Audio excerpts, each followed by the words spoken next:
तो hello my dear students, welcome back to my channel Shubham lecturer. तो student, आज का ये क्लास 12 हिंदी का अब तक का सबसे इंपॉर्टेंट क्लास है। अगर आप भी इस बार हो 12th में और आपको 2026 में हिंदी का पेपर देना है ना, तो ये वीडियो आप सभी के लिए बहुत ही ज्यादा इंपॉर्टेंट है। ये हिंदी का एक मैराथन क्लास होगा, आधे घंटे से भी ज्यादा की ये क्लास होगी, लेकिन आज हम पूरे हिंदी को एक ही वीडियो में पढ़ेंगे। तो ले लो अपना कॉपी और पेन और बैठ जाओ हमारे साथ, क्योंकि ऐसा क्लास भैया बार बार नहीं मिलेगा। तो क्लास 12 हिंदी 2026 50 नंबर बिल्कुल पक्का, यानी कि आज हम हिंदी में 50 नंबर कंप्लीट करेंगे। अब आप कहेंगे सर जी कैसे? क्योंकि आज हम पढ़ेंगे पूरा खंड का। देखो, हमारा हिंदी का पेपर 2 खंड में होता है, खंड का और खंड खा। 50 नंबर का का रहेगा, 50 नंबर का खा। तो आज हम पूरे खंड का को एक ही वीडियो में पढ़ेंगे, और इस वीडियो में उन क्वेश्चंस को मैं लेकर आया हूं ना जो आपके बोर्ड एग्जाम में लगातार पूछे जाते हैं। तो हिंदी के ये वायरल क्वेश्चन है। चलिए क्लास को स्टार्ट करते हैं। इस मैराथन क्लास को बिल्कुल भी मिस मत करना अगर आपका टारगेट है 100 में 95 प्लस का। देखो भैया, 2026 में 95% की हमारी गारंटी है, इससे बाहर कुछ नहीं आएगा। हम ऐसे ऐसे क्वेश्चन आपके लिए ढूंढ कर ला रहे हैं ना जो बहुत ज्यादा इंपॉर्टेंट है। आज के इस वीडियो में हम टोटल 7 टॉपिक पढ़ेंगे भैया। हमारे खंड का में टोटल 7 टॉपिक हैं। सबसे पहले पढ़ेंगे हिंदी के बहुविकल्पीय प्रश्न, 10 नंबर का ये आता है। उसके बाद में हम पढ़ेंगे महत्वपूर्ण गद्यांश, 10 नंबर का आता है। फिर महत्वपूर्ण पद्यांश, 10 नंबर। कैसे इनको जाकर कॉपी में लिखेंगे वो भी मैं आपको बताऊंगा, ध्यान से समझना, ठीक है। उसके बाद में हम पढ़ेंगे लेखक का साहित्यिक परिचय, 5 नंबर का। कवि का साहित्यिक परिचय, 5 नंबर का। फिर कहानी 5 नंबर की, और खंड काव्य 5 नंबर का। टोटल ऐड करोगे भैया तो पूरे 50 नंबर आपका आएगा। इन सबको हम एक एक करके पढ़ेंगे। कुछ समय बदलने के लिए समय तो देना पड़ेगा। चलो स्टार्ट करते हैं भैया। सबसे पहले हम पढ़ते हैं हिंदी के बहुविकल्पीय प्रश्नों को। स्टूडेंट, ये टोटल 10 नंबर के क्वेश्चन आते हैं। 5 नंबर के हिंदी गद्य साहित्य से आएंगे और 5 हिंदी पद्य साहित्य से। तो आज मैं आपको टॉप 10 क्वेश्चन बताऊंगा, क्योंकि पूरी हिंदी हमें पढ़नी है, पूरा खंड का पढ़ना है। तो 10 क्वेश्चन आज मैं आपको बताऊंगा ऑब्जेक्टिव के, और क्वेश्चन भी मैं आपसे करूंगा। सबसे पहला क्वेश्चन, निम्नलिखित में से कन्हैया लाल मिश्र प्रभाकर की रचना है। 2 बार आपके बोर्ड एग्जाम में आ चुका है। मैं गारंटी लेता हूं कि अब ये तीसरा बार होगा और आपके बोर्ड एग्जाम में आएगा। विचार प्रवाह, माटी हो गई सोना, परख, साहित्य और समाज। भैया इसका दूसरा ऑप्शन सही है, माटी हो गई सोना। इसमें से जो माटी हो गई सोना जो रचना है ना, ये कन्हैया लाल मिश्र प्रभाकर जी की रचना है। आंख मूंद कर सेकंड ऑप्शन टिक कर देना, लिख देना। आपको बोर्ड एग्जाम की कॉपी में टिक नहीं करना है भैया, उसको लिखना है। तो सारे आंसर लिखना पड़ेगा, ठीक है। दूसरा, निम्नलिखित में से डॉक्टर हजारी प्रसाद द्विवेदी जी की रचना है। बहुत इंपॉर्टेंट है। इसमें से कौन सी रचना हमारे हजारी प्रसाद द्विवेदी जी की है? सबसे पहला है कल्पसूत्र, दूसरा है पूर्णोदय, तीसरा है कल्पलता, और चौथा है और अंत में। तो स्टूडेंट, इसका सही आंसर होगा कल्पलता। इसका थर्ड ऑप्शन सही होगा। इनमें से जो कल्पलता रचना है ना, ये डॉक्टर हजारी प्रसाद द्विवेदी जी की रचना है। ये ध्यान रखना, इसको नोट कर लेना, एक एक क्वेश्चन को आपको नोट करना है। और हजारी प्रसाद द्विवेदी जी का आपके 12th में एक चैप्टर है अशोक के फूल, तो इनका साहित्यिक परिचय जरूर पढ़ लेना। बहुत इंपॉर्टेंट लेखक हैं, और इनकी रचनाओं को भी पढ़ लेना। ये सब क्वेश्चन आपके लिए बिल्कुल चुटकियों में सॉल्व होंगे। चलो भैया, क्वेश्चन नंबर 3 देखते हैं। आवारा मसीहा नामक जीवनी विधा के लेखक कौन है? बहुत इंपॉर्टेंट क्वेश्चन है। ये क्वेश्चन आपके बोर्ड एग्जाम में लगातार पूछा जाता है। आपके ऑब्जेक्टिव, कुछ लोग कहते हैं भैया ऑब्जेक्टिव में कुछ फिक्स नहीं होता, कौन सा क्वेश्चन आ जाए। देखो, ऑब्जेक्टिव क्वेश्चंस में भी ऐसे बहुत सारे क्वेश्चन है ना जो बार बार रिपीट होते हैं, वो मैं आपको बताऊंगा, और इसमें भी बता रहा हूं, ठीक है। फर्स्ट है धर्मवीर भारती, सेकंड है उपेंद्र नाथ आस्क, थर्ड है यशपाल, फोर्थ है विष्णु प्रभाकर। अरे भैया आवारा मसीहा जो है ये विष्णु प्रभाकर जी की है। कभी कभी इसकी विधा भी पूछी जाती है, तो देखो आवारा मसीहा नामक जीवनी विधा, ये जीवनी विधा की रचना है और इसके लेखक हैं विष्णु प्रभाकर जी। समझ में आ रहा है, बहुत सिंपल सा है। चलो भैया चौथा क्वेश्चन देखते हैं, बढ़ते चलो आगे। कलम का सिपाही जीवनी विधा की रचना के लेखक कौन है? बहुत इंपॉर्टेंट है। कलम का सिपाही, शायद आपने हाई स्कूल में भी ये क्वेश्चन पढ़ा होगा कि कलम का सिपाही जो है इसके लेखक कौन है? प्रेमचंद, अमृत राय, यशपाल या जैनेन्द्र कुमार? तो इसका राइट आंसर होगा अमृत राय। देखो कलम का सिपाही जो जीवनी विधा की रचना है ना, इसके जो लेखक हैं वो अमृत राय जी हैं। दूसरे ऑप्शन पर आप टिक कर देना आंख बंद करके। चलो भैया पांचवा क्वेश्चन देखते हैं, बस देखते चलो पांचवा। निम्न में से कौन प्रो जी सुंदर रेड्डी की रचना नहीं है? बहुत इंपॉर्टेंट है। इसमें से कौन सी रचना प्रोफेसर जी सुंदर रेड्डी जी की नहीं है? प्रो जी सुंदर रेड्डी जी ने हमारे 12th में भाषा और आधुनिकता चैप्टर को लिखा है। तो साहित्य और समाज, मेरे विचार, भारत की एकता या फिर वैचारिकी शोध और बोध। ठीक है भैया, ये भारत की एकता जो है ना, भारत की एकता जो है ये प्रो जी सुंदर रेड्डी जी की रचना नहीं है। ये किसकी रचना है? वासुदेव शरण अग्रवाल जी की। तो ये क्वेश्चन आप लोग बिल्कुल फिर प्रिपेयर कर लेना। ठीक है, क्वेश्चन नंबर 6 पे आ जाओ बच्चों। 6 नंबर देखो, जल्दी जल्दी हम क्वेश्चंस को देखेंगे। 5 क्वेश्चन हमने हिंदी गद्य साहित्य के आपको बताए। अब एक क्वेश्चन बनता है, मैं इसी पेज में करूंगा आपसे क्वेश्चन। बताओ जल्दी से, पृथ्वी पुत्र किसकी रचना है? पृथ्वी पुत्र ये किसकी रचना है? इसका आंसर आप लोग दोगे कमेंट बॉक्स में। अगर आपने अच्छे से पढ़ा है भैया अपना 12th में हिंदी, तो आपको पता होगा पृथ्वी पुत्र किसकी रचना है। फटाफट आंसर दो, कहीं से भी लेकर आओ आंसर, लेकिन देना। 6 नंबर क्वेश्चन है, साकेत की नायिका है, साकेत की नायिका कौन है? यशोधरा, उर्मिला, राधा या द्रौपदी? भैया साकेत की नायिका है उर्मिला जी। ठीक है, साकेत किसकी रचना है? मैथिली शरणगुप्त जी का एक बहुत ही फेमस महाकाव्य है साकेत। तो साकेत की जो नायिका है, जैसे आप मूवीज देखते हैं तो उसमें हीरो होते हैं, हीरोइन होती है, तो हीरोइन को ही हम नायिका बोलते हैं, हीरो को नायक। तो साकेत जो रचना है इसमें कौन है नायिका? उर्मिला जी। ठीक है, इसमें भी नायिका है। चलो भैया 7 नंबर क्वेश्चन पे आ जाओ, देखते चलो। अभी मैं इसमें भी एक क्वेश्चन करूंगा। भारत भारती की रचना विधा है, बहुत इंपॉर्टेंट है। भारत भारती किस विधा की रचना है? कहानी, उपन्यास, नाटक या काव्य? भैया इसका राइट आंसर होगा काव्य। भारत भारती जो है ना, ये काव्य विधा की रचना है। शायद आपको पता होगा, बहुत इंपॉर्टेंट है। ठीक है, चलो 8वें क्वेश्चन पर आ जाओ बच्चा बड़ी। अयोध्या सिंह उपाध्याय हरिऔध की रचना कौन सी है? बहुत इंपॉर्टेंट है। जो भी क्वेश्चन हमने लिए हैं, कोई भी नॉर्मल क्वेश्चन नहीं है, सारे के सारे आपके बोर्ड एग्जाम में आ चुके हैं। तो बताओ अयोध्या सिंह उपाध्याय हरिऔध जी की रचना कौन सी है? साकेत, पल्लव, प्रिय प्रवास या गीत? अरे भैया प्रिय प्रवास जो है ना, इनका बहुत ही फेमस रचना है हमारे अयोध्या सिंह उपाध्याय हरिऔध जी का। और इन्होंने हमारे 12th हिंदी पद में एक चैप्टर लिखा है पवन दूतिका। आपको पता होगा पवन दूतिका, राधा जी पवन को दूत बनाकर श्री कृष्ण जी के पास भेजती हैं। ठीक है, तो ये प्रिय प्रवास जो है इनकी रचना है। 9 नंबर क्वेश्चन पे आ जाओ बच्चों। तार सप्तक का प्रकाशन हुआ, ये क्वेश्चन तो कोई भूल ही नहीं सकता। ये ऐसा क्वेश्चन है ना जो आपके बोर्ड एग्जाम में बार बार रिपीट होता है। तार सप्तक का प्रकाशन कब हुआ? सन 1947 में, सन 1943 में, सन 1950 में या सन 1931 में? अरे भैया तार सप्तक का प्रकाशन सन 1943 में हुआ। इसमें मैंने ट्रिक भी बताया था, तार में ता और आता है और 43 में भी ता और आता है। ठीक है, तो ये आपका आंसर बिल्कुल सही होगा। इतना याद रखना। आप कुछ बच्चे कहेंगे सर जी 1963 आ जाए तब क्या करेंगे? तो भाई ट्रिक हर जगह काम नहीं करता, लेकिन अगर 43 आया है तो आप टिक कर देना फटाफट। ये ट्रिक है याद रखने का। ठीक है, 10 नंबर क्वेश्चन पे आ जाओ बच्चों। 10, पंत जी की प्रगतिवादी रचना कौन सी मानी जाती है? बताओ इसमें से कौन सी रचना पंत जी की प्रगतिवादी रचना मानी जाती है? कौन पंत? ऋषभ पंत? नहीं भैया, सुमित्रानंदन पंत। चलो, पल्लव, युगांत, गुंजन या बेड़ा? तो इसका राइट आंसर होगा युगांत। युगांत जो है ना, ये पंत जी की प्रगतिवादी रचना मानी जाती है।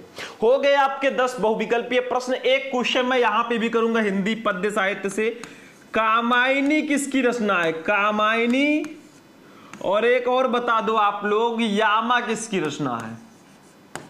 यामा। ये दोनों रचनाओं के आपको कवि और कवित्री का नाम बताना है। कामायनी के कवि कौन है और यामा के कवि कौन है। ठीक है, चलो हो गया। अब चलते हैं बच्चों, 10 नंबर का आपका ऑब्जेक्टिव क्वेश्चन आएगा। 10 क्वेश्चन 10 नंबर। चलो अब गद्यांश पे चलते हैं। गद्यांश में मैंने एक ऐसे गद्यांश को लिया है, देखो गद्यांश आता है बच्चों 10 नंबर का। ठीक है, इसमें करना क्या होता है, आपको हिंदी गद्य के किसी चैप्टर का एक गद्यांश दे दिया जाएगा यहां से यहां तक। और जो गद्यांश मैंने लिया है 2 बार आपके एग्जाम में आ चुका है। ठीक है, और उसके बाद में 5 क्वेश्चन आपको दे दिए जाएंगे, पांचों का आंसर लिखना होगा। तो पहले हम क्या करते हैं, इस गद्यांश को पढ़ लेते हैं और इन क्वेश्चन का आंसर इस गद्यांश में ढूंढ लेते हैं। उसके बाद हम आपको लिखना सिखाते हैं। ठीक है, समझ में आ रहा है? मैं आंसर लिखना भी सिखाऊंगा, पहले इसको पढ़ो। गद्यांश जब आपके पास रहेगा ना पेपर में, तो आप सबसे पहले उसको ध्यान से पढ़ लेना, ये ध्यान रखना। देखो, भूमि का निर्माण देवों ने किया है, वो अनंत काल से है। उसके भौतिक रूप, सौंदर्य और समृद्धि के प्रति सचेत होना हमारा आवश्यक कर्तव्य है। भूमि के पार्थिव स्वरूप के प्रति हम जितने अधिक जागरूक होंगे, उतनी ही हमारी राष्ट्रीयता बलवती हो सकेगी। ठीक है, ये पृथ्वी सच्चे अर्थों में समस्त राष्ट्रीय विचारधाराओं की जननी है। जो राष्ट्रीयता पृथ्वी के साथ नहीं जुड़ी वो निर्मूल होती है। राष्ट्रीयता की जड़ें पृथ्वी में जितनी अधिक गहरी होंगी, उतना ही राष्ट्रीय भावों का अंकुर पल्लवित होगा। इसलिए पृथ्वी के भौतिक स्वरूप की अधोपांत जानकारी प्राप्त करना, उसकी सुंदरता, उपयोगिता और महिमा को पहचानना हमारा आवश्यक धर्म है। बस अब ये पहचानो किस पाठ से लिया गया, इसके लेखक कौन है, क्योंकि पहला क्वेश्चन आपका यही रहेगा। आपके इस गद्यांश के नीचे 5 क्वेश्चन रहेंगे, 2-2 नंबर एक एक क्वेश्चन के लिए मिलेगा। तो पहला क्वेश्चन है, उपयुक्त गद्यांश के पाठ और लेखक का नाम लिखिए। भैया आप इस गद्यांश को पढ़े हैं तो इसमें देखो राष्ट्रीयता, फिर देखो कई बार यहां पे आपको राष्ट्रीयता नजर आएगी, यहां पे देखो राष्ट्रीयता, यहां पे देखो राष्ट्रीयता, मतलब ये हमारे राष्ट्र का स्वरूप चैप्टर का गद्यांश है और इसके लेखक हैं वासुदेव शरण अग्रवाल जी। ठीक है, तो 2 नंबर हमारा सिर्फ इस गद्यांश के लेखक और पाठ का नाम पहचानने से कंप्लीट हो जाता है। तो पहला क्वेश्चन है, उपयुक्त गद्यांश के पाठ और लेखक का नाम लिखिए। तो पाठ का नाम राष्ट्र का स्वरूप, लेखक का नाम वासुदेव शरण अग्रवाल। दूसरा, रेखांकित अंश की व्याख्या कीजिए। देखो ध्यान से, यहां से लेकर यहां तक जिसके नीचे लाइनिंग है, जिसके नीचे रेखाएं हैं ना, उसकी आपको व्याख्या करनी है। ठीक है, अपनी भाषा में इसकी व्याख्या करनी है। अब देखो इसमें करना कुछ नहीं होता, बस थोड़ा बहुत चेंज करके स्टाइल से ये, ठीक है, लिख दो, नंबर मिल जाएगा। अब ये करने से नंबर नहीं मिलेगा, लिखना पड़ेगा, अभी मैं बताऊंगा। ठीक है, तीसरा क्वेश्चन, राष्ट्र भूमि के प्रति हमारा आवश्यक कर्तव्य क्या है। तो इस गद्यांश को सॉल्व करना है तो इसका आप कीवर्ड ढूंढिए। देखो, राष्ट्र भूमि के प्रति हमारा आवश्यक कर्तव्य और राष्ट्र भूमि, ये हमारा कीवर्ड है, इसको इसमें ढूंढो। देखो कहीं ना कहीं लिखा होगा भैया, ये देखो, उसके भौतिक स्वरूप, सौंदर्य और समृद्धि के प्रति सचेत होना हमारा आवश्यक कर्तव्य है। ठीक है, समझ में आया? तो यही आपको लिख देना है, राष्ट्र भूमि के प्रति हमारा आवश्यक कर्तव्य है कि उसके भौतिक रूप, सौंदर्य और समृद्धि के प्रति हम सचेत रहें। ठीक है, बस यही आंसर लिख दो। चौथा, किस प्रकार की राष्ट्रीयता को लेखक ने निर्मूल कहा है। तो यहां पे 2 कीवर्ड हैं, राष्ट्रीयता और निर्मूल। ठीक है, तो यहां पे आपका आंसर कहीं ना कहीं इसमें दिया है। ये देखो, जो राष्ट्रीयता पृथ्वी के साथ नहीं जुड़ी वो निर्मूल होती है, बस यही उठाकर लिख दो, वही क्वेश्चन का कीवर्ड। अगर आपको गद्यांश सॉल्व करना नहीं आता ना, वही क्वेश्चन का कीवर्ड उठा लाओ और इसमें सर्च करो और उसको लिख दो, नंबर आपको 100% मैं गारंटी लेता हूं मिल जाएगा। ठीक है, बस सारे क्वेश्चन का आंसर इसी में छिपा होता है। देखो, 5वां, ये पृथ्वी सच्चे अर्थों में क्या है, या अथवा लगाकर ऐसे भी क्वेश्चन आता है, ये पृथ्वी सच्चे अर्थों में किसकी जननी है। तो देखो सीधा सीधा लिखा है, हमें कुछ बताने की जरूरत नहीं है। ये देखो, ये पृथ्वी सच्चे अर्थों में समस्त राष्ट्रीय विचारधाराओं की जननी है, बस यही उठाकर लिख दो, कुछ करने की जरूरत ही नहीं है भैया, बहुत सिंपल है। मैं आपसे कह रहा हूं एकदम सिंपल हलवा है। तो ये पृथ्वी सच्चे अर्थों में समस्त राष्ट्रीय विचारधाराओं की जननी है। पांचों का आंसर हमने लिख दिया, पांचों का आंसर ढूंढ लिया। अब जब आप गद्यांश को सॉल्व करना ना, तो प्रश्नोत्तर संख्या पहले कॉपी में डाल देना, फिर लिखना भूमि का निर्माण, मतलब इसका first word dot dot dot dot dot करके आवश्यक धर्म है, ये लिखना बहुत जरूरी है, ताकि एग्जामिनर को पता चल सके आपने कौन सा गद्यांश किया है। ठीक है, और भैया राइटिंग वाइटिंग थोड़ा सुधार लेना, क्योंकि 10-15 नंबर तो उसी के मिलते हैं। आप कितने भी तेज हो, लेकिन आपकी राइटिंग ऐसे एकदम डॉक्टर की तरह होगी तो भी प्रॉब्लम होगी। ठीक है, राइटिंग पर भी विशेष ध्यान देना, ये ध्यान रखना। अच्छा सुंदर लिखा रहेगा। सुंदर चीजें भाई सबको अच्छी लगती हैं, ठीक है, इसमें कोई डाउट है ही नहीं, सुंदर चीजें सबको अच्छी लगती हैं। चलो, भूमि का निर्माण डॉट डॉट डॉट डॉट करके आवश्यक धर्म है, ऐसे हमने लिख दिया। अब पहला क्वेश्चन हमारा था उपरोक्त गद्यांश के पाठ और लेखक का नाम लिखिए। तो देखो, आप फर्स्ट लिखकर डायरेक्ट लिख सकते थे पाठ का नाम राष्ट्र का स्वरूप, लेखक का नाम वासुदेव शरण अग्रवाल, लेकिन हम संदर्भ के रूप में लिखेंगे। ब्लैक पेन से ऐसे संदर्भ हेडिंग डाल देना। ये येलो पेन यूज मत करना, येलो रेड, सिर्फ ब्लैक एंड ब्लू पेन ही आपको यूज करना है। देखो, प्रस्तुत गद्यांश हमारी पाठ्य पुस्तक के गद्य भाग में संकलित एवं भारतीय संस्कृति के अध्येता डॉक्टर वासुदेव शरण अग्रवाल द्वारा लिखित राष्ट्र का स्वरूप शीर्षक निबंध से अवतरित है। अब जो मैंने यहां पे अंडरलाइन किए हैं ना, इसको ब्लैक पेन से लिखना। प्रस्तुत गद्यांश हमारी पाठ्य पुस्तक के गद्य भाग को ब्लैक से कर देना, में संकलित एवं भारतीय संस्कृति के अध्येता डॉक्टर वासुदेव शरण अग्रवाल को ब्लैक से कर देना, द्वारा लिखित राष्ट्र का स्वरूप शीर्षक निबंध से अवतरित है, राष्ट्र का स्वरूप ब्लैक से कर देना। मतलब लेखक का नाम, पाठ का नाम, ये सब ब्लैक पेन से लिखना, बाकी ब्लू से अच्छा दिखेगा, अच्छा नंबर मिलेगा। ठीक है, ऐसे एग्जामिनर 2 नंबर इसका आपको दे देगा। ठीक, चलो अब देखते हैं दूसरा क्वेश्चन क्या है। रेखांकित अंश की व्याख्या कीजिए। मतलब जो हमने आपसे बताया था, देखो ध्यान से समझो, ये देखो, जो राष्ट्रीयता पृथ्वी के साथ नहीं जुड़ी वो निर्मूल होती है। राष्ट्रीयता की जड़ें पृथ्वी में जितनी अधिक गहरी होंगी, उतना ही राष्ट्रीय भावों का अंकुर पल्लवित होगा। इसलिए पृथ्वी के भौतिक स्वरूप की अधोपांत जानकारी प्राप्त करना, उसकी सुंदरता, उपयोगिता और महिमा को पहचानना हमारा आवश्यक धर्म है। अब इसकी अपनी भाषा में व्याख्या करनी है, जरूरी नहीं है कि आप सेम वही लिख दे, थोड़ा बहुत अपनी तरफ से चेंज कर लेना। मैं कहता रहता हूं आप खुद के राइटर हैं, तो देखो ऐसे हेडिंग डालेंगे, रेखांकित अंश की व्याख्या, हमने हेडिंग डाल दिया। अब लिखो ध्यान से, वही चीज थोड़ा चेंज करके लिख दो। देखो, डॉक्टर वासुदेव शरण अग्रवाल के अनुसार राष्ट्रीयता और पृथ्वी का संबंध अटूट और अनिवार्य रूप से आवश्यक है। इसलिए पृथ्वी के साथ राष्ट्रीयता का संबंध अथवा आधार जितना अधिक मजबूत होगा, उतना ही अधिक राष्ट्रीय भावनाओं का विकास भी संभव होगा। जिस राष्ट्रीयता का संबंध पृथ्वी के साथ नहीं होगा, वो राष्ट्रीयता निराधार होती है। इस दृष्टि से प्रत्येक व्यक्ति का यह परम आवश्यक कर्तव्य एवं धर्म है कि वो पृथ्वी के भौतिक स्वरूप के से पूरी तरह से परिचित रहें, साथ ही उसके सौंदर्य, उपयोगिता एवं महत्व की भी अधिकाधिक जानकारी रखें।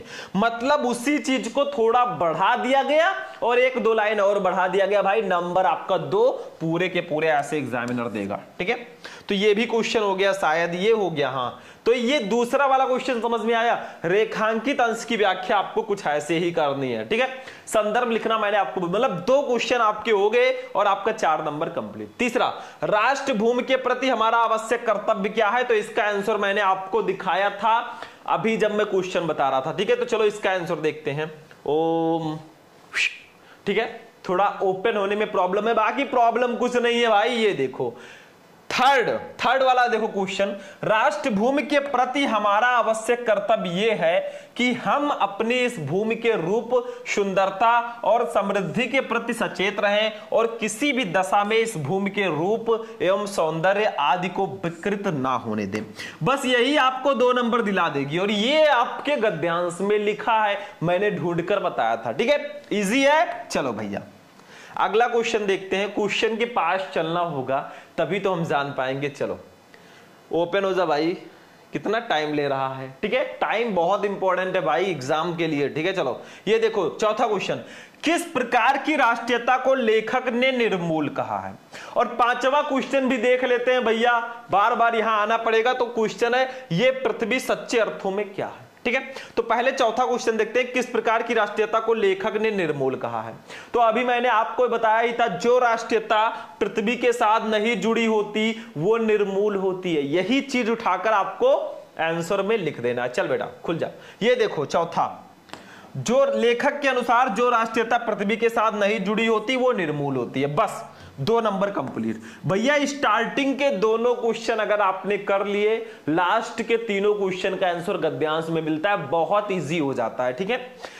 चौथा क्वेश्चन, पांचवा क्वेश्चन हमारा था, ये पृथ्वी सच्चे अर्थों में क्या है, या फिर ये पृथ्वी सच्चे अर्थों में किसकी जननी है। तो आंसर होगा, ये पृथ्वी सच्चे अर्थों में समस्त राष्ट्रीय विचारधाराओं की जननी है। बस 2 नंबर यहां पे भी कंप्लीट। और कॉपी चेक करने वाला एग्जामिनर आपको ऐसे देगा, ले बेटा 10/10 ले। अगर आपने अच्छे से लिखा है, अच्छे से प्रेजेंट किया है, 10 में 10 पूरे नंबर आपको मिलेंगे, ये ध्यान रखना। ठीक है, हो गया।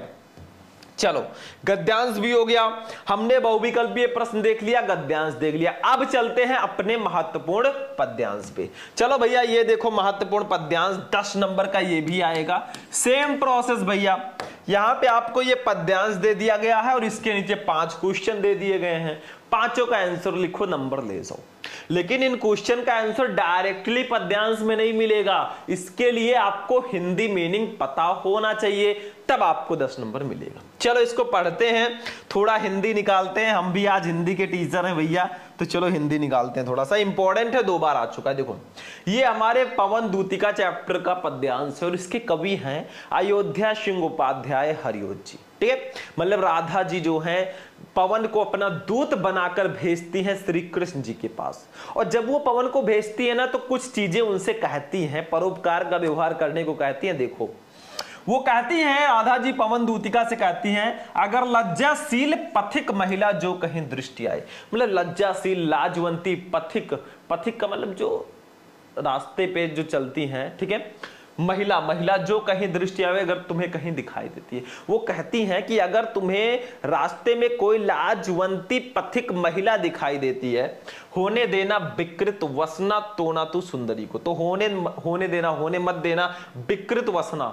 विकृत वसना का मतलब होता है उसके वस्त्र को अस्त व्यस्त, उसके जो कपड़े हैं ना उसको अस्त व्यस्त मत होने देना। तो ना तू सुंदरी को, सुंदरी को, तो तुम उस सुंदरी के कपड़े को अस्त व्यस्त मत करना। मतलब इतना भी तेजी से मत बहना कि उसके वस्त्र अस्त व्यस्त हो जाए। अब पवन का मतलब वायु है, अब वायु अगर बहुत तेजी से चलेगा भाई तो कपड़े तो इधर उधर होंगे ही, उड़ेंगे। ठीक है, तो राधा जी कहती है लज्जाशील पथिक महिला जो कहीं दृष्टि आवे, होने देना विकृत वसना को ना तो सुंदरी को। मतलब अगर तुम्हें रास्ते में कोई लाजवंती पथिक महिला दिखाई देती है, मुसाफिर महिला दिखाई देती है, तो इतनी वेग से मत बहना कि उसके वस्त्र अस्त व्यस्त हो जाएं। फिर वो कहती हैं जो थोड़ी भी श्रमित वो हो गोद ले श्रांति खोना। जो थोड़ी भी, अगर वो थोड़ी सी भी श्रमित थकी हुई दिखाई दे तो गोद ले, उसे अपनी गोद में लेकर उसकी श्रांति मतलब थकावट को खोना, मिटा देना। वो कहती है अगर वो थोड़ी सी भी थकी हुई दिखाई दे तो उसे अपनी गोद में लेना और उसकी थकावट को मिटा देना। होठों की और कमल मुख की मलानताएं मिटाना, और होठों की, उसके होठों की और कमल मुख की मतलब कमल सदृश मुख की मलिनताओं को हर लेना, मलिनताओं को मिटा देना। आगे देखो वो फिर कहती हैं कोई क्लांता कृषक ललना खेत में जो दिखाए, मतलब कोई क्लांता, कोई थकी हुई कृषक ललना, किसान की स्त्री अगर तुम्हें खेत में दिखावे, खेत में दिखाई देती है, तो धीरे धीरे परस उसकी क्लांतियों को मिटाना। तो धीरे धीरे परस, परस का मतलब स्पर्श करके उसकी क्लांतियों को, थकावट को मिटा देना। अगर मान लो खेतों में कोई काम कर रहा है, खूब गर्मी है और अचानक हवा चल जाए, बढ़िया ठंडा मौसम हो जाए, कितना मजा आएगा। तो वही राधा जी कहती हैं कि कोई क्लांता कृषक ललना खेत में जो दिखावे, धीरे धीरे परस उसकी क्लांतियों को मिटाना। अगर तुम्हें कोई थकी हुई किसान की स्त्री खेत में दिखाई देती है तो धीरे धीरे उसको स्पर्श करके उसकी थकावट को मिटा देना। जाता कोई जलद यदि हो व्योम में तो उसे ला, मतलब जाता कोई, जा रहा हो कोई जलद यानी कि बादल यदि हो व्योम में, आकाश में, तो उसे ला, तो उसे लाना। छाया द्वारा और उसकी छाया द्वारा सुखित करना, सुखी कर देना, प्रसन्न कर देना तप्त भूतांगना को, उस स्त्री को। ठीक है, तो कह रही है कि अगर तुम्हें कोई आकाश में बादल जाता हुआ दिखाई देना तो उसको लाना और छाया द्वारा उस स्त्री को सुखित कर देना, मतलब प्रसन्न कर देना। ठीक है, बस हो गया। अब क्वेश्चन देखो, फर्स्ट है उपयुक्त पद्यांश के शीर्षक और कवि का नाम लिखिए। शीर्षक का नाम पवन दूतिका, कवि का नाम अयोध्या सिंह उपाध्याय हरिओत जी। ठीक है। दूसरा, रेखांकित अंश की व्याख्या कीजिए, मतलब इन चारों लाइनों का आपको व्याख्या करनी है, यहां से लेकर यहां तक। ठीक है, 6 लाइन है, इसकी व्याख्या करनी है, अभी हम करेंगे भाई। जो मैंने बताया हिंदी मीनिंग वही लिख देना है। ठीक है। तीसरा, राधा पवन दूतिका से राह में पथिकों के साथ कैसा व्यवहार करने को कहती हैं? तो राधा पवन दूतिका से राह में पथिकों के साथ परोपकार का व्यवहार करने को कहती हैं। सबको, सबके ऊपर उपकार करना, परोपकार का व्यवहार करना। चौथा, राधा ने पवन दूतिका को पथिक कृषक स्त्री के ऊपर किसके द्वारा छाया करने को कहा है? तो राधा ने पवन दूतिका को पथिक कृषक स्त्री के ऊपर बादल द्वारा यानी कि मेघ द्वारा छाया करने को कहा है। पांचवा, कृषक ललना शब्द में कौन सा समास होगा? तो कृषक ललना शब्द में तत्पुरुष समास होगा।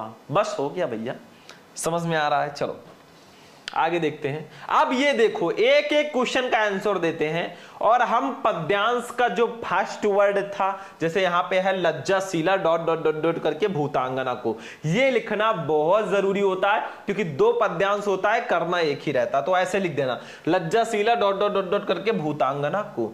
फर्स्ट क्वेश्चन है उपयुक्त पद्यांश के शीर्षक और कवि का नाम लिखिए। तो लो भैया, हम संदर्भ लिख देंगे फिर से। आप डायरेक्टली भी लिख सकते हो, शीर्षक का नाम पवन दूतिका, कवि का नाम अयोध्या सिंह उपाध्याय हरिओत, बट हम संदर्भ लिखेंगे। ठीक है। देखो, प्रस्तुत पद्यांश महाकवि अयोध्या सिंह उपाध्याय हरिओत द्वारा रचित प्रिय प्रवास से हमारी पाठ्य पुस्तक के पद्य भाग में संकलित पवन दूतिका शीर्षक काव्यांश से अवतरित है। पाठ का नाम भी हो गया, कवि का नाम भी। ये देखो, शीर्षक का नाम और ये कवि का नाम, जिसके नीचे मैंने अंडरलाइन किया है वो सब ब्लैक पेन से होना चाहिए। ठीक है। तो प्रस्तुत पद्यांश महाकवि अयोध्या सिंह उपाध्याय हरिओत द्वारा रचित प्रिय प्रवास से हमारी पाठ्य पुस्तक के पद्य भाग में संकलित पवन दूतिका शीर्षक काव्यांश से अवतरित है। ऐसे लिख दोगे 2 नंबर आपका कंप्लीट हो जाएगा। ठीक है, समझ में आया? स्क्रीनशॉट आप लोग ले लिया करो फटाफट। पीडीएफ चाहिए शुभम लेक्चरर ऐप डाउनलोड कर लेना। दूसरा, रेखांकित अंश की व्याख्या कीजिए। इसकी व्याख्या करनी है, देखो ध्यान से, अभी आएगा भाई। ये देखो, है ओपन क्यों नहीं हो रहा है? चलो अगली लास्ट बार, ये देखो। ठीक है, लज्जाशीला पथिक महिला जो कहीं दृष्टि आए, होने देना विकृत वसना तो ना तो सुंदरी को, जो थोड़ी भी श्रमित वो हो गोदले श्रांति खोना, होठों की कमल मुख की मलानताएं मिटाना, कोई क्लांता कृषक ललना खेत में जो दिखावे, धीरे धीरे परस उसकी क्लांतियों को मिटाना। अब इसका हम करेंगे व्याख्या। ठीक है, ध्यान से समझना, मतलब व्याख्या, रेखांकित अंश की व्याख्या हेडिंग डालेंगे जैसे गद्यांश में डाला था। देखो ये रेखांकित अंश की व्याख्या और इसको लिख देंगे भैया 2 नंबर कंप्लीट। देखो, राधा जी कहती हैं पवन से, हे पवन, यदि तुझे मार्ग में कोई लाजवंती स्त्री दिखाई पड़े तो इतने बेग से मत बहना कि उसके वस्त्र उड़कर अस्त व्यस्त हो जाए और उसका शरीर उघड़ जाए। यदि वो थोड़ी भी थकी हुई दिखाई दे तो उसे गोद में लेकर, अर्थात उसे चारों ओर से घेर कर उसकी थकान मिटा देना, जिससे कि थकान के कारण उसके सूखे होठ और मुरझाया हुआ कमल सदृश मुख प्रफुल्लित हो उठे। हे पवन, यदि खेत पर कोई थकी हुई किसान स्त्री दिखाई दे तो धीरे धीरे उसको स्पर्श कर उसकी संपूर्ण थकावट को मिटा देना। बस हो गया, हो गया 2 नंबर कंप्लीट भैया। ऐसे एग्जामिनर देगा 2 नंबर। चलो स्क्रीनशॉट ले लो इसका। चलो आगे बढ़े। अब क्वेश्चन नंबर 3 पे चलते हैं भाई। ठीक है, थर्ड वाला क्वेश्चन। 4 नंबर हमारा कंप्लीट हो चुका है। ये देखो थर्ड, राधा पवन दूतिका से राह में पथिकों के साथ कैसा व्यवहार करने को कहती हैं? तो राधा पवन दूतिका से राह में कैसा व्यवहार करने को कहती हैं भैया? परोपकार का व्यवहार, कि सबके साथ आप परोपकार का व्यवहार करो, जाओ श्री कृष्ण जी के पास। लेकिन राधा पवन दूतिका से राह में पथिकों के साथ परोपकार का व्यवहार करने को कहती हैं। बस 2 नंबर यहां पे भी कंप्लीट। ठीक है, चलो आगे बढ़े। अब ये तीनों क्वेश्चन लास्ट के जो होते हैं ना भैया, बहुत छोटे छोटे होते हैं, एकदम लिटिल हुआ है। ठीक है, मतलब लास्ट के जो 3 क्वेश्चन है बहुत मतलब इजी होते हैं, जैसे आपके गद्यांश में थे। ये देखो, अब हम चलेंगे अपने क्वेश्चन नंबर 4 पे। ठीक है, चल भैया ओपन हो जा। ओम। चौथा, राधा ने पवन दूतिका को पथिक कृषक स्त्री के ऊपर किसके द्वारा छाया करने को कहा है? तो भैया किसके द्वारा छाया करने को कहा है? हमारे बादल जी हैं, उन्हीं के द्वारा छाया होगा। ठीक है, तो वही हम लिख देंगे। चलो चल भैया, चल चल चल लास्ट क्वेश्चन, चौथा क्वेश्चन। देखो, राधा ने पवन दूतिका को कृषक स्त्री के ऊपर मेघ द्वारा छाया करने को कहा है, यानी कि बादलों के द्वारा छाया करने को कहा है। बस हो गया। राधा ने पवन दूतिका को थकित कृषक स्त्री के ऊपर मेघ द्वारा यानी कि बादलों द्वारा छाया करने को कहा है। बस हो गया। पांचवा क्वेश्चन हमारा था कृषक ललना शब्द में कौन सा समास होगा, तो कृषक ललना शब्द में तत्पुरुष समास होगा। बस 2 नंबर यहां पे भी कंप्लीट। और ऐसे लिखोगे तो कॉपी चेक करने वाला आपको ऐसे देगा भाई 10 में 10। मैं गारंटी लेता हूं पूरे नंबर मिलेंगे, बस तरीका अच्छा होना चाहिए। तो 30 नंबर हमारे कंप्लीट हो गए, मतलब बहुविकल्पीय प्रश्न, गद्यांश, पद्यांश हो चुके। चलो भैया अगला देखते हैं हम। अब चलते हैं साहित्यिक परिचय पर। तो आज हमने लिया है 12th हिंदी के एक ऐसे महान लेखक को जिनका साहित्यिक परिचय बोर्ड एग्जाम में लगातार पूछा जाता है। प्रीवियस ईयर पेपर उठाकर देख लेना, ये लगातार आए हैं। वासुदेव शरण अग्रवाल जी, इन्होंने 12th में राष्ट्र का स्वरूप चैप्टर लिखा है। तो भैया साहित्यिक परिचय हमें लिखना है इनका और रचनाएं लिखनी है। तो साहित्यिक परिचय हमारा यहां पे हेडिंग रहेगा, लेकिन सबसे पहले हम एक छोटा सा हेडिंग डालेंगे जीवन परिचय। आप ऐसे हेडिंग डाल के भी जीवन परिचय लिख सकते हैं या फिर एक बॉक्स बनाकर भी इनका संक्षिप्त परिचय लिख सकते हैं। ठीक है, तो देखो जीवन परिचय हमारा हेडिंग है, लिखेंगे, ध्यान से समझना। इनके इसमें इनका जन्म, जन्म स्थान, मृत्यु, शिक्षा दीक्षा ये सब लिखेंगे। देखो डॉक्टर वासुदेव शरण अग्रवाल का जन्म सन 1904 ईस्वी में मेरठ जनपद के खेड़ा नामक ग्राम में हुआ था। इनके माता पिता लखनऊ में रहते थे, अतः इनका बचपन लखनऊ में व्यतीत हुआ और यही इनकी प्रारंभिक शिक्षा भी हुई। भारतीय संस्कृति और पुरातत्व का ये महान पंडित एवं साहित्यकार सन 1967 ईस्वी में परलोक सिधार गया।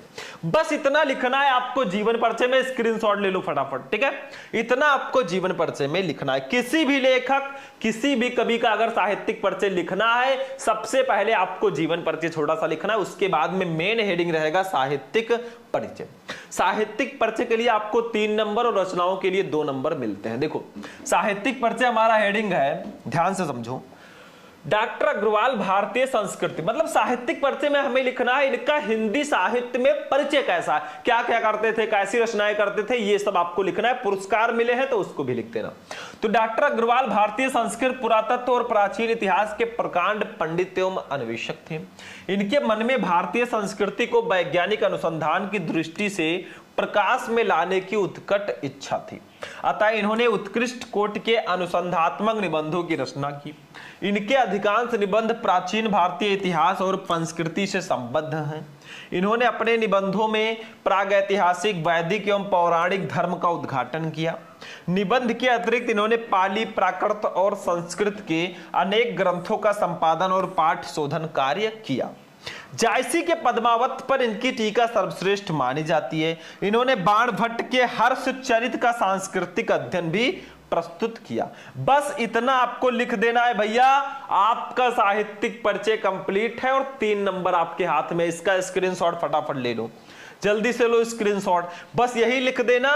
ऐसे एग्जामिनर 3 इसका देगा और 2 नंबर आपको मिलेगा रचनाओं का। ये देखो रचनाएं, ऐसे रचनाएं हेडिंग डालना, लिखना है इनकी प्रमुख रचनाएं निम्न है। अब हेडिंग डाल डाल के अच्छे से लिखना। देखो निबंध संग्रह में इन्होंने पृथ्वीपुत्र, कल्पलता, कला और संस्कृत, कल्प वृक्ष, भारत की एकता, माता भूमि पुत्रो अहम पृथिव्या, वागधारा आदि इनके प्रसिद्ध निबंध संग्रह हैं। शोध प्रबंध में पाणिनकालीन भारतवर्ष, आलोचना साहित्य में पद्मावत की संजीवनी व्याख्या तथा हर्षचरित का सांस्कृतिक अध्ययन, और संपादन में पाली, प्राकृत और संस्कृत के एकाधिक ग्रंथों का संपादन इन्होंने किया। बस ये हो गए इनकी रचनाएं। इसको भी नोट करो फटाफट, स्क्रीनशॉट, बस हो गया। 2 नंबर इसका भी मिलेगा, यानी कि टोटल एग्जामिनर आपको ऐसे देगा 5/5 अगर ऐसे लिख कर आओगी। ये ध्यान रखना भैया, बहुत इजी होता है मेरे हिसाब से, बाकी आपके ऊपर है भाई, आप कैसा देख रहे हैं इसको, किस नजरिए से। ठीक है, आगे बढ़े, चलो अब चलते हैं अपने कवि का साहित्यिक परिचय। और कवियों में आज मैंने लिया है महादेवी वर्मा जी को, कवित्री हैं, बहुत फेमस हैं, लगातार आपके बोर्ड एग्जाम में आती हैं। देखो सारे लेखक, सारे कवियों का साहित्यिक परिचय मैं पहले ही आपको बता चुका हूं, ठीक है, एक ही वीडियो में, बट आज मैराथन क्लास है तो जानना जरूरी है। चलो जीवन परिचय हेडिंग डालो। इसमें भी सबसे पहले महादेवी वर्मा का जन्म फर्रुखाबाद के एक शिक्षित कायस्थ परिवार में सन 1907 ईस्वी में होलिका दहन के दिन हुआ था। इन्होंने FA, BA और MA परीक्षाएं सम्मान सहित उत्तीर्ण की और 11 सितंबर 1987 ईस्वी को इस महान लेखिका का स्वर्गवास हो गया। लगभग 80 साल की उम्र में इनका स्वर्गवास हो गया। चलो स्क्रीनशॉट लो फटाफट, तुरंत जस्ट नाउ स्क्रीनशॉट। अब चलो भैया साहित्यिक परिचय देखते हैं। भैया साहित्य में इनका, हिंदी साहित्य में कैसा परिचय है, बहुत महान लेखिका हैं। तो साहित्यिक परिचय हेडिंग डालेंगे, लिखेंगे। देखो महादेवी वर्मा जी का प्रमुख रचना क्षेत्र काव्य है, मतलब ये ज्यादातर ना काव्य रचनाएं करती थी। ठीक है, इनकी गणना छायावादी कवियों की बृहत चतुष्टयी मतलब प्रसाद, पंत, निराला और महादेवी में होती है। मतलब छायावादी युग की जो बृहत चतुष्टयी है, 4 सबसे फेमस कवि और कवित्री है ना, जयशंकर प्रसाद जी, सुमित्रा नंदन पंत जी, सूर्यकांत त्रिपाठी, निराला जी और महादेवी वर्मा जी, ठीक है, में होती है। इनके काव्य में वेदना की प्रधानता है, थोड़ा सैडनेस है, थोड़ा करुण रस आप समझ सकते हैं। काव्य के अतिरिक्त इनकी बहुत सी श्रेष्ठ गद्य रचनाएं भी हैं। चांद पत्रिका का संपादन करके इन्होंने नारी को अपनी स्वतंत्रता और अधिकारों के प्रति सजग किया है। अब इनको पुरस्कार बहुत ज्यादा मिले। देखो भारत के राष्ट्रपति से इन्होंने पद्म भूषण की उपाधि प्राप्त की। हिंदी साहित्य सम्मेलन की ओर से इन्हें शेक्सपियर पुरस्कार तथा मंगला प्रसाद पारितोषिक मिला। मई 1983 ईस्वी में भारत भारती तथा नवंबर 1983 ईस्वी में यामा पर ज्ञानपीठ पुरस्कार से इन्हें सम्मानित किया गया। बताओ 5 पुरस्कार। सबसे पहला पद्म भूषण हमारे राष्ट्रपति जी ने दिया, फिर उसके बाद में शेक्सपियर पुरस्कार दिया गया हिंदी साहित्य सम्मेलन की ओर से, और मंगला प्रसाद पारितोषिक दिया गया। 1983 में भारत भारती तथा नवंबर 1983 में ज्ञानपीठ पुरस्कार इनको मिला। कभी कभी क्वेश्चन आता है महादेवी वर्मा जी को उनकी किस रचना पर ज्ञानपीठ पुरस्कार मिला भैया, तो यामा पर। किस रचना पर, ठीक है, आगे देखो। चलो हो गया, इसका आपको 3 नंबर पूरे के पूरे मिलेगा। फटाफट स्क्रीनशॉट लो, तुरंत लो। हो गया, चलो अब रचनाओं पे आ जाते हैं। रचनाएं देख लो। महादेवी जी की प्रमुख रचनाएं निम्न हैं। जैसे देखो काव्य रचनाएं देख लो, काव्य में निहार, रश्मि, नीरजा, शांत गीत, दीपशिखा, यामा, ये सब इनकी काव्य रचनाएं, बहुत फेमस रचना है इनकी। निबंध संग्रह में अतीत के चलचित्र, स्मृति की रेखाएं, श्रृंखला की कड़ियां आदि। आलोचनात्मक ग्रंथ में हिंदी का विवेचनात्मक गद्य। बस 2 नंबर यहां पे भी आपका कंप्लीट। चलो इसका स्क्रीनशॉट लो, फटाफट लो। अब भैया ऐसे लिखकर आओगे, एग्जामिनर आपको 5 में 5 पूरे नंबर देगा, कोई एक भी नंबर काट ही नहीं सकता। बस हो गया, ठीक है, आगे बढ़े भैया। चलो अपने अपने नेक्स्ट टॉपिक पे चलते हैं। अब आ चुके हैं हम कहानी पे। भैया अगर कहानी की बात करें तो ये आपकी कहानी बना देगी अगर आप सिर्फ 2-3 कहानियां पढ़ लेते हो। पंचलाइट, बहादुर और लाठी, 3 कहानी आप पढ़ लो, तीनों के उद्देश्य और सारांश दोनों को पढ़ लो, 5 नंबर कोई काट ही नहीं सकता। मैं ऐसे लिखकर ऐसे स्टाम्प पेपर पर दे सकता हूं, ठीक है, कोई नहीं काट सकता क्योंकि 100% फिक्स होता है कहानी। तो आज हम पढ़ेंगे पंचलाइट कहानी का उद्देश्य, और ये कितनी बार आ चुका है आप खुद ही देख लो। तो एक कहानी की 2 चीजें होती है, एक उद्देश्य, दूसरा सारांश। जैसे पंचलाइट कहानी है तो इसका एक उद्देश्य है, एक सारांश है, दोनों पढ़ना है आपको। बहादुर कहानी का भी दोनों और लाठी का भी दोनों, बस आपका 5 नंबर फिक्स है, ठीक है। तो चलो उद्देश्य पढ़ते हैं, आखिर उद्देश्य क्या है इसका, तो हम बता देते हैं भैया आज ध्यान से। देखो फणीश्वर नाथ रेड जी की हिंदी जगत के सुप्रसिद्ध आंचलिक कथाकार हैं। मतलब फणीश्वर नाथ रेड जी हिंदी जगत के सुप्रसिद्ध आंचलिक कथाकार हैं। मतलब पंचलाइट कहानी के जो लेखक हैं फणीश्वर नाथ रेड जी हैं। अनेक जन आंदोलनों से वे निकट से जुड़े रहे, इस कारण ग्रामीण अंचलों से उनका निकट का परिचय है। उन्होंने अपने पात्रों की कल्पना किसी कॉफी हाउस में बैठकर नहीं की, अपितु वे स्वयं अपने पात्रों के बीच रहे हैं। बिहार के अंचलों के सजीव चित्र इनकी कथाओं के अलंकार हैं। पंचलाइट भी बिहार के आंचलिक प्रवेश की कहानी है। पंचलाइट जो है ना, ये बिहार के आंचलिक प्रवेश की कहानी है जहां पिछड़े लोग रहते हैं। शीर्षक कथा का केंद्र बिंदु है। शीर्षक को पढ़कर ही पाठक कहानी को पढ़ने के लिए उत्सुक हो जाता है। मतलब आप पंचलाइट शीर्षक को ही पढ़ोगे ना, जैसे आपको एक्साइटमेंट होगा यार पूरी कहानी समझ लें, ठीक है। इस कहानी के द्वारा रेड जी ने ग्रामीण अंचल का वास्तविक चित्र खींचा है। आगे देखो क्या है यहां पे, ये देखो गोधन के द्वारा पेट्रोमैक्स जला देने पर उसकी सभी गलतियां माफ कर दी जाती हैं, उस पर लगे सारे प्रतिबंध हट जाते हैं तथा उसे मनोनुकूलन आचरण की छूट भी मिल जाती है। इससे स्पष्ट होता है कि आवश्यकता बड़े से बड़े रूढ़िगत संस्कार और परंपरा को व्यर्थ साबित कर देती है। मतलब आवश्यकता जो है ना, वो बड़े से बड़े संस्कार को भी व्यर्थ साबित कर देती है। कथानक संक्षिप्त, रोचक, सरल, मनोवैज्ञानिक और यथार्थवादी है। इसी केंद्रीय भाव के आधार पर कहानी के एक महत्वपूर्ण उद्देश्य को स्पष्ट किया गया है। इस प्रकार पंचलाइट जलाने की समस्या और उसके समाधान के माध्यम से कहानीकार ने ग्रामीण मनोविज्ञान का सजीव चित्रण उपस्थित कर दिया। ठीक है, आगे देखते हैं कुछ है। हाँ, आगे देखो क्या है। ग्रामवासी जाति के आधार पर किस प्रकार टोलियों में विभक्त हो जाते हैं और आपस में ईर्ष्या दोष युक्त भावों से भरे रहते हैं, इसका बड़ा ही सजीव चित्रण इस कहानी में हुआ है। रेड जी ने यह भी दर्शाया है कि भौतिक विकास के इस आधुनिक युग में भी भारतीय गांव और कुछ जातियां कितने अधिक पिछड़े हुए हैं। कहानी के माध्यम से रेड जी ने अप्रत्यक्ष रूप से ग्राम सुधार की प्रेरणा दी है। चलो आप तीनों पेज का स्क्रीनशॉट ले लो, फटाफट लिख लेना। ठीक है, मतलब आप अपनी कॉपी में लिख लेना। देखो ध्यान से, सबसे पहला इसका स्क्रीनशॉट ले लो। ठीक है, पंचलाइट कहानी का उद्देश्य है, फिर इसका स्क्रीनशॉट लो, सारा का सारा लिख देना है। 5 नंबर कंप्लीट है भैया। ठीक है, उसके बाद में इसका स्क्रीनशॉट लो, बस हो गया। ठीक है, तो ये थी पंचलाइट कहानी का उद्देश्य। अब देखो हमारे खंड का में ही एक टॉपिक आता है बच्चों, वो है खंड काव्य। मैं बड़े बड़े अक्षरों में लिख देता हूं, खंड काव्य। अब देखो खंड काव्य एक ऐसा टॉपिक है ना जो जिला वाइज होता है। जैसे हम यूपी से हैं तो यूपी में किसी जिले में मुक्त यज्ञ होगा, किसी जिले में रश्मि रथी, किसी जिले में आलोक वृत्त, किसी जिले में त्याग पथिक, किसी जिले में श्रवण कुमार और भी हैं। ठीक है, तो आप किस जिले से हो और आप में कौन सा खंड काव्य है कमेंट कर देना। खंड काव्य नहीं पता, जिला का नाम ही कमेंट कर देना, हम बता देंगे। ठीक है, तो खंड काव्य आपको स्वयं पढ़ना है क्योंकि मैं किसी एक पार्टिकुलर जिले का खंड काव्य नहीं बताऊंगा। ठीक है, तो ये आप खुद पढ़िएगा।